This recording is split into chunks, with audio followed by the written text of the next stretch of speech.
Hi guys! So for today's video, mag-unbox tayo ng mga pinamili ko sa Lazada. Tapos, itong mga pinamili ko kanina dun sa labas. Since may bonus tayo, of course, dapat may reward ang self, 'di ba? Char lang. So, start muna tayo dito sa Lazada. Yeah, na-order ko to last week. And gustong-gusto ko talagang bilhin tong parang, I think this is the one na parang sa buhok na massager ata. Check natin.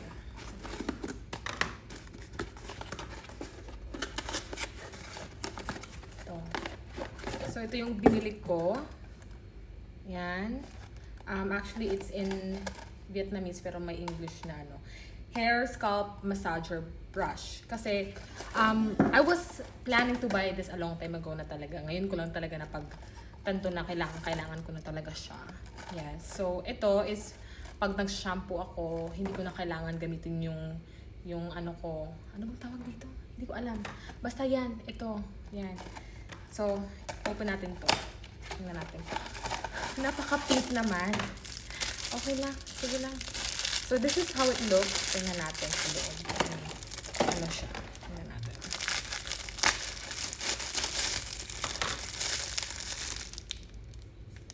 So, ito na siya. Tcharan! Diba? Ang ganda. Check natin. Uy, ang sarap. Yan. Gagamitin ko yan pag nagsashampoo ako. Tapos, or yung, kasi may plano kong bumili ng rosemary na water. Tapos yung oil. So, gagamitin ko yan. Gagamitin ko to pag nag-oiling ako. Oiling! Huy! Yes. Tapos, nagsashampoo. Yes. Ang sunod naman is, ito. Ito yung plano ko talaga ding bilhin. Ito na nga, the one and only Cosrx Nail Mucin. Yes.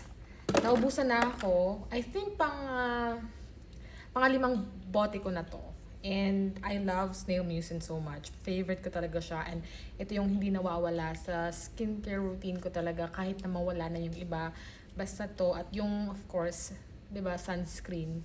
Importante. So, dalawa lang sa Lazada ang binili ko. Ito, tapos ito. And may paparating pang dalawa na suklay. Tapos yung isa is, I think, siya, parang oil. 'Di ba? Yan, feel na feel. Kailangan natin. Next naman is yung mga pinamili ko sa labas ng bahay namin. Actually, malapit lang kami sa mga stores. Like mga MLB, gano'n, mga Calvin Klein. Pero hindi naman ako pumunta doon. Actually, MLB lang. So yun, eto nga pala, sa isang store, malapit lang, Maydong, malapit lang to sa amin. Kailangan ko kasi ng mga, gusto ko yung parang plastic niya. Kailangan ko ng mga gym shorts. So, ito yung pinamili ko. The first one is this one. Napaka stretchable niya talaga, no? Kailangan natin yan. Sukat natin ito mamaya. Next naman is itong black din kasi kalimitan sa mga gagamitin ko is black. Mga top ko din. Yan, ganyan dito sa Stretchable din siya. Diba? Oh, walang problema to. Ganyan. Next naman is itong mga top pang gym din. Kailangan ko ng mga gym top. Ito, first is ang Adidas top, which is really nice. Gusto ko rin siya kasi stretchable. Perfect to dito sa black na to. Or pwede din siya nito kasi nga magkahawig sila ng tela. Diba? Ito yung pangalawa. This is also stretchable. So, kasya lang to sa akin, guys. Susukat ko to mamaya. Diba? Ang ganda ng Wait sa. Parang may parang nag-crack. Uy! Crack! Okay lang siya. Yeah. So, yun yung pinamili ko. Tapos alam niyo, last is ito.